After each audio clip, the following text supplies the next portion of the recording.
Hello दोस्तों, welcome back to our YouTube channel Tilak Academy. मैं ऋषभ पांचाल एक बार फिर से आपका बहुत बहुत स्वागत करता हूं।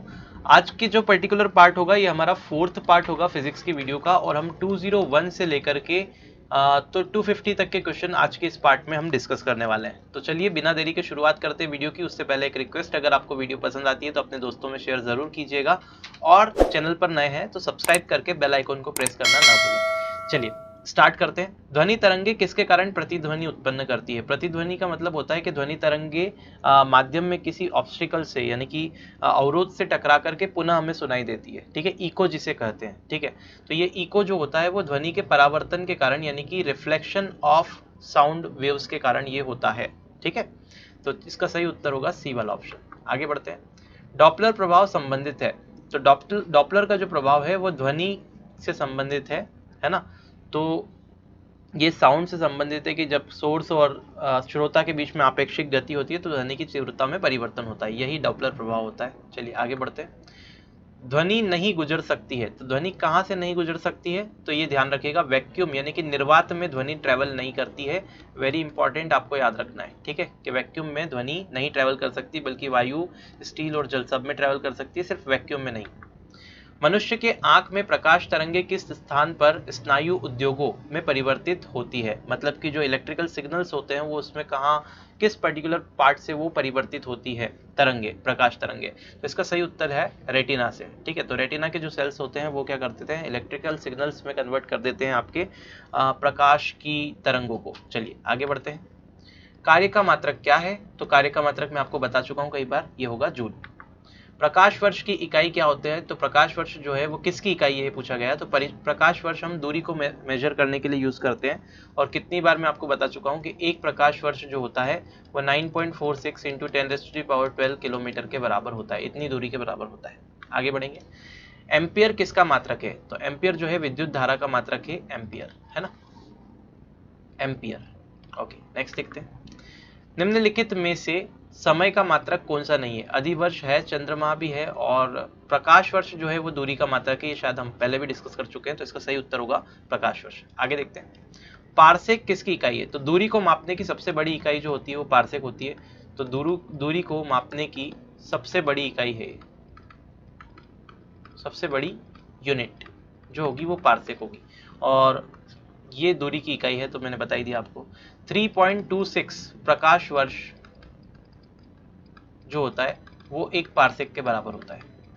ठीक है, तो ये आप ध्यान रखिएगा। आगे बढ़ते हैं। ल्यूमेन किसका मात्रक है? तो ये ज्योति फ्लक्स का मात्रक है, ल्यूमेन। चलिए आगे बढ़ते हैं। वॉशिंग मशीन का कार्य सिद्धांत क्या है? तो वॉशिंग मशीन जो है वो अपकेंद्रण पर कार्य करती है। उपकेंद्रण नहीं होगा, विसरण भी नहीं होगा, अपोहन भी नहीं, अपकेंद्रण के सिद्धांत पर ये कार्य करती है। एक लिफ्ट में किसी व्यक्ति का प्रत्यक्ष भार वास्तविक भार से कम हो जाता है जब लिफ्ट जा रही है। देखिए, अगर ये लिफ्ट है और वो नीचे की ओर किसी त्वरण से जा रही है, मतलब कि नीचे की तरफ कोई एक्सेलरेशन से जा रही है, एक्सेलरेशन लग रहा है उस पर, तब व्यक्ति का भार जो हो जाएगा वो कम हो जाएगा, है ना। तो इसका सही उत्तर होगा त्वरण के साथ नीचे जा रही हो लिफ्ट, तब ऐसा होगा। चलिए आगे बढ़ते हैं। पानी में लोहे की सुई को डूब जाती है लेकिन जहाज तैरता रहता है, ये किस सिद्धांत पर आधारित है? तो पानी में जो लोहे की सुई है वो तो डूब जाती है लेकिन जहाज तैरता रहता है, ये आर्किमिडीज सिद्धांत पर जो है आधारित है। तो इसका सही उत्तर है आर्किमिडीज का प्रिंसिपल। ये मैं पहले वीडियो में बता चुका हूँ आर्किमिडीज प्रिंसिपल क्या होता है। पानी के एक गिलास में एक बर्फ का टुकड़ा तैर रहा है। ठीक है, जब बर्फ पिघलती है तब पानी के स्तर में क्या प्रभाव पड़ेगा? तो ये भी हम क्वेश्चंस रिपीट हो चुका है ये एक बार घूम करके। तो पानी के स्तर पे कोई भी प्रभाव इसमें नहीं पड़ेगा, उतना ही रहेगा। ठीक है, तो ये इंपॉर्टेंट कॉन्सेप्ट है, आप ध्यान रखिएगा। आगे देखते हैं। भारहीनता की अवस्था में जब एक मोमबत्ती की ज्वाला का आकार क्या हो जाएगा? देखिए क्वेश्चन क्या है, भारहीनता की अवस्था में एक मोमबत्ती की ज्वाला का जो आकार होगा वो किस प्रकार का हो जाएगा? तो आपको देखना है, भारहीनता की अवस्था में भी मोमबत्ती की जो ज्वाला का आकार है वो तो सेम ही रहेगा, उसमें कोई भी चेंज नहीं आएगा, कोई लंबा नहीं होगा, गोलाकार, अधिक, छोटा, कुछ नहीं, सेम रहेगा।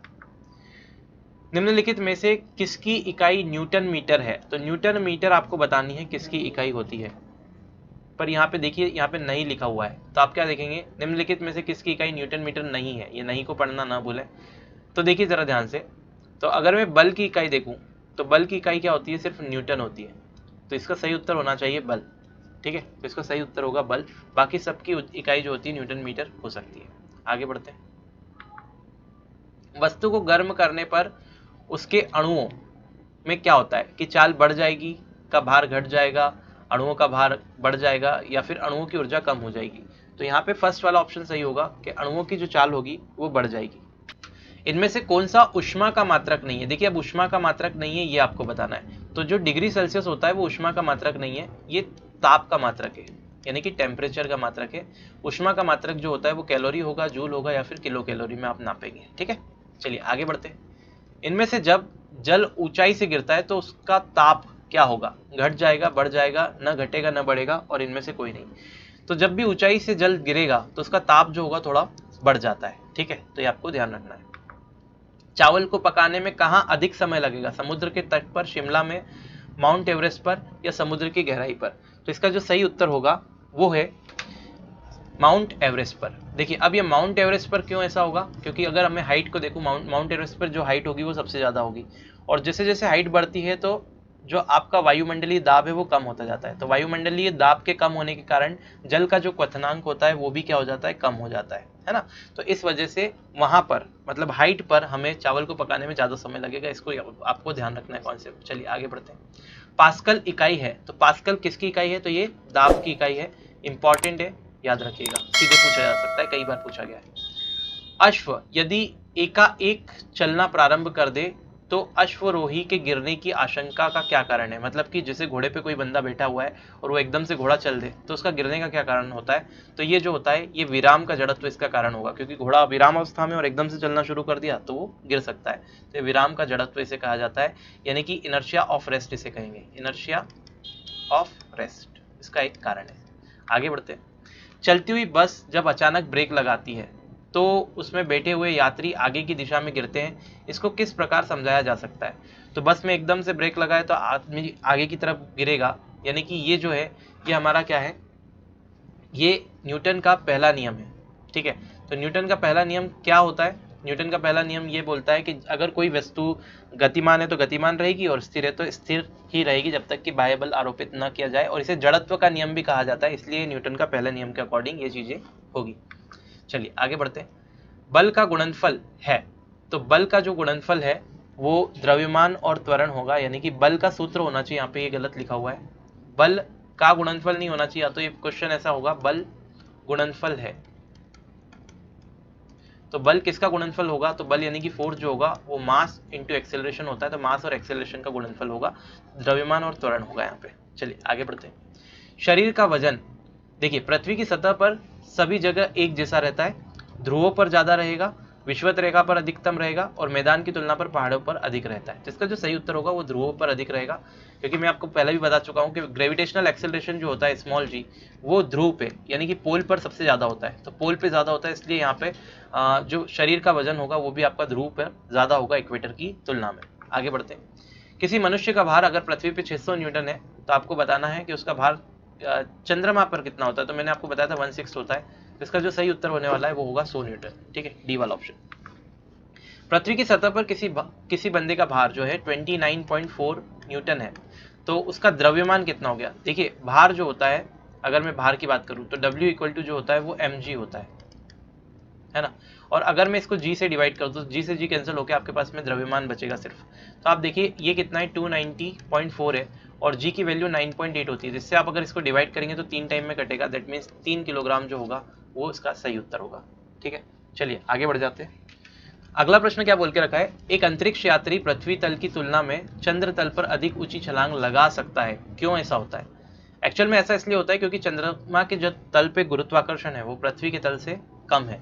तो ये सी वाला ऑप्शन होगा सीधे सीधे। आगे बढ़ते हैं। 1 किलोग्राम राशि का वजन कितना होता है? तो 1 किलोग्राम राशि जो होती है वो 9.8 न्यूटन के बराबर होती है। इंपॉर्टेंट है, ये आपको ध्यान रखना है। तो 1 kg जो भार होता है वो 9.8 न्यूटन के बराबर होता है, ये आपको ध्यान रखना है। आगे बढ़ते हैं। जड़त्व आघूर्ण व कोणीय त्वरण का गुणनफल क्या कहलाता है? तो जड़त्व आघूर्ण में यानी कि मोमेंट ऑफ इनर्शिया इसे बोला जाता है, और एंगुलर मोमेंटम एंगुलर एक्सेलरेशन, तो मोमेंट ऑफ इनर्शिया और एंगुलर एक्सेलरेशन का जो मल्टीप्लिकेशन होता है उसे क्या कहा जाता है? तो उनका मल्टीप्लिकेशन को आप टॉर्क कहते हैं, यानी कि बल आघूर्ण कहते हैं। क्या कहते हैं? बल आघूर्ण हिंदी में कह सकते हैं, या फिर इसे टॉर्क कहते हैं। आगे बढ़ते हैं। प्रकाश का वेग सर्वप्रथम किसने ज्ञात किया था? तो प्रकाश का वेग जो है वो सर्वप्रथम रोमर जो वैज्ञानिक थे उन्होंने ज्ञात किया था। आगे बढ़ते हैं।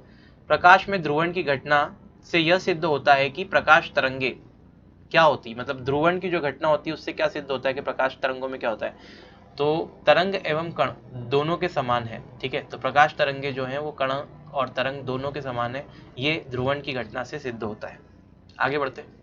प्रकाश का वेग अधिकतम होता है, तो मैंने आपको बताया था जो लाइट होती है उसकी वेलोसिटी जो होती है, शायद नहीं, साउंड की बात की थी, साउंड की बात की थी हमने, लाइट की बात नहीं की थी, माफ कीजिएगा। साउंड में मैंने आपको बताया था कि वेलोसिटी जो होती है उसकी सबसे ज़्यादा ठोस में होती है, फिर द्रव में होती है और फिर गैस में होती है, ये साउंड की बात की थी। अब लाइट की अगर बात करें तो लाइट की जो सबसे ज़्यादा वेलोसिटी होती है वो निर्वात में होती है, यानी कि वैक्यूम में होती है, ठीक है। तो प्रकाश का वेग जो अधिकतम होगा वो निर्वात यानी कि वैक्यूम में होगा, पहली बात। दूसरी बात, साउंड जो है वैक्यूम में ट्रैवल नहीं करता। अगर पूछा जाए साउंड वैक्यूम में ट्रैवल करता है तो साउंड में नहीं करेगा। साउंड वेव जो होती है वो अनुदैर्घ्य तरंगे होती है, ये भी आपको ध्यान रखना है।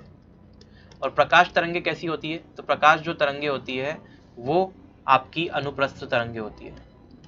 तो ये अनुप्रस्थ तरंगे यानी कि ये होती है ट्रांसवर्स वेव और ये होती है लॉन्गिट्यूडनल वेव, है ना। तो आपको इतनी चीज़ें यहाँ से ध्यान रखनी है। देखिए हीरे में, कांच में और पानी में तो प्रकाश की चाल कम रहती है और निर्वात में ज़्यादा रहती है, नॉर्मली भी देख के आप बता सकते हैं। माध्यम के तापमान में वृद्धि के साथ प्रकाश की गति पे क्या प्रभाव पड़ता है? तो अगर देखें तो टेम्परेचर में कितना ही वृद्धि कर दो, कमी कर दो, प्रकाश की गति पे कोई प्रभाव पड़ने वाला नहीं है, यानी कि वैसी की वैसी ही रहेगी। साउंड पे जरूर पड़ता है। आगे बढ़ते हैं। सूर्य ग्रहण के समय सूर्य का कौन सा भाग दिखाई देता है? सूर्य ग्रहण के समय सूर्य का जो है वो जो भाग दिखाई देता है उसे किरीट कहते हैं, ठीक है, किरीट, ठीक है। तो इसको सही उत्तर है किरीट। प्रकाश जो, मतलब आप देखेंगे ना ग्रहण के टाइम पे जो बाहर वो लेयर ऐसी दिखाई देती है, दैट इज कॉल्ड किरीट। प्रकाश तरंग किस प्रकार की तरंग है? तो प्रकाश तरंग कौन सी तरंग है? अभी मैंने आपको बताया अनुप्रस्थ तरंगे, यानी कि ये ट्रांसवर्स वेव होती है, ये ट्रांसवर्स वेव होती है, ठीक है। आगे बढ़ते हैं। डेसिबल होता है, तो डेसिबल जो होता है एक ध्वनि स्तर का मापन होता है, ये आपको पता ही है कि ध्वनि के जो स्तर के को माप करने के लिए हम डेसिबल इकाई का यूज़ करते हैं, डीबी इकाई का यूज़ किया जाता है। तो डेसिबल जो है एक ध्वनि स्तर का मापन है। आगे बढ़ते हैं। सोनार अधिकांशतः प्रयोग में लाया जाता है, तो सोनार जो होता है वो ज़्यादातर जो होता है, नौ चालक जो रहते हैं, नाव चलाने वाले, वो ज़्यादातर इसे प्रयोग में लाते हैं। जहाज़ों के नीचे ये टेक्निक लगी होती है और इसमें अल्ट्रासाउंड का प्रयोग किया जाता है, यह मैं आपको पहले बता चुका हूँ। तो इसका सही जो आंसर होगा वो नौ संचालकों द्वारा होगा। आगे बढ़ते हैं। अशुद्धियों के कारण द्रव का क्वथनांक क्या हो जाता है? तो अशुद्धि अगर हम किसी वाटर में या फिर लिक्विड में मिला दें तो उसका क्वथनांक जो होता है, बॉइलिंग पॉइंट जो होता है वो बढ़ जाता है। तो इसको सही उत्तर होगा बढ़ जाता है। कमरे को ठंडा किया जा सकता है रसोई गैस से, ठोस को पिघलाने से, संपीड़ित गैस को छोड़ने से, या पानी के बहने से। तो देखिए जो कंप्रेस्ड गैस होती है वो बहुत ज़्यादा ठंडी होती है, तो उसको छोड़ने से हम कमरे को ठंडा किया जा सकता है। ऊष्मागतिकी का प्रथम नियम किस अवधारणा की पुष्टि करता है? तो ऊष्मागतिकी का जो प्रथम नियम है, मतलब कि फर्स्ट लॉ ऑफ थर्मोडायनामिक्स, वो ऊर्जा संरक्षण को बताता है, यानी कि एनर्जी कंजर्वेशन को बताता है, एनर्जी कंजर्वेशन को बताता है, आपको ध्यान रखना है। आगे बढ़ते हैं। हीरा चमकदार दिखाई देता है, किसके कारण हीरा चमकदार दिखाई देता है? तो ये जो है ये पूर्ण आंतरिक परावर्तन के कारण चमकदार दिखाई देता है। इससे हम TIR कहते हैं, TIR यानी कि टोटल इंटरनल रिफ्लेक्शन, ठीक है। तो ये बहुत अच्छे से मैंने पढ़ाया हुआ है डिटेल वीडियो में, अगर आप देखना चाहते हैं तो आप ज़रूर देखिएगा। प्लेलिस्ट में जाइएगा, वहाँ पे फिजिक्स की वीडियो आपको मिलेगी, वहाँ पे TIR आपको पूरा मिल जाएगा। तो ये हुआ सामूहिक आंतरिक परावर्तन, या फिर इसे बोला जाता है पूर्ण आंतरिक परावर्तन, ठीक है। तो इसका सही उत्तर होगा डी वाला। आगे बढ़ते हैं। निम्नलिखित में से कौन सा धातु चुंबक द्वारा आकर्षित नहीं होती है? तो कौन सी ऐसी धातु है जो चुंबक से आकर्षित नहीं होती? तो इसका जो सही उत्तर होगा वो बिस्मथ होगी, क्योंकि लोहा, कोबाल्ट और निकिल ये तो सब लोह धातु है, तो ये सब चुंबक से आकर्षित होती है। चलिए आगे बढ़ते हैं। चुंबकीय फ्लक्स का मात्रक है, तो चुंबकीय फ्लक्स का जो मात्रक होता है वो होता है वेबर। तो इसका सही उत्तर होगा ए वाला ऑप्शन, वेबर। सीधे सीधे आपको ये मात्रक वगैरह याद रखना है क्योंकि बहुत इंपॉर्टेंट होते हैं। प्रत्यावर्ती धारा को दिष्ट धारा में क्या बदलता है? तो प्रत्यावर्ती को धारा को जो दिष्ट धारा में बदलता है, मतलब AC को DC में जो डिवाइस बदलती है उसे क्या कहा जाता है? तो AC को DC में जो डिवाइस बदलती है उसे हम दिष्टिकारी कहते हैं। दिष्टिकारी का मतलब होता है रेक्टिफायर, इसे रेक्टिफायर कहा जाता है, ठीक है। तो इसे क्या कहा जाता है? रेक्टिफायर। क्लियर? इसका सही उत्तर होगा रेक्टिफायर। अब ये दो तरह के होते हैं, एक होता है हाफ वेव रेक्टिफायर और एक होता है फुल वेव रेक्टिफायर। ठीक है, अर्ध तरंग दृष्टिकारी और पूर्ण तरंग दृष्टिकारी। तो इतना ज़्यादा आपको पढ़ने की ज़रूरत नहीं है। और ये दृष्टिकारी जो होता है एक सेमीकंडक्टर डिवाइस होता है, यानी कि अर्धचालक युक्ति होता है। गैस इंजन की खोज किसने की थी? तो गैस का जो इंजन होगा उसकी जो खोज थी वो डेमलर ने की थी। किसने की थी? डेमलर ने। तो ये आपको ध्यान रखना है, गैस इंजन की खोज सीधे सीधे डेमलर ने की थी। परमाणु बम का विकास किसने किया था? तो ये जो ओपनहीमर आपको दिख रहे हैं, इन्होंने ही परमाणु बम का आविष्कार किया था, विकास किया था। तो जे रॉबर्ट ओपनहीमर ने इसका आविष्कार किया था। हाइड्रोजन बम किसने विकसित किया था? तो फिर से हाइड्रोजन बम का आविष्कार भी एडवर्ड टेलर ने किया है, ये आपको याद रखना है। आगे बढ़ते हैं। लेजर का आविष्कार किसने किया है? तो टी.एच. मेमन ने लेजर का आविष्कार किया था, ये भी इंपॉर्टेंट है, आपको ध्यान रखना है। तो आज का जो पर्टिकुलर वीडियो है वो हमारा यहीं पे खत्म होता है। अगर आपको वीडियो पसंद आया तो अपने दोस्तों में शेयर जरूर कीजिएगा, और अच्छा लगता है, आप पहली बार चैनल से जुड़ रहे हैं तो चैनल को सब्सक्राइब कर लीजिए। पास ही में बेल आइकन बनकर आएगा, उस पर क्लिक करके ऑल पे क्लिक करना ना भूलें। मैं मिलता हूँ आपसे नेक्स्ट वीडियो में, तब तक के लिए जय हिंद।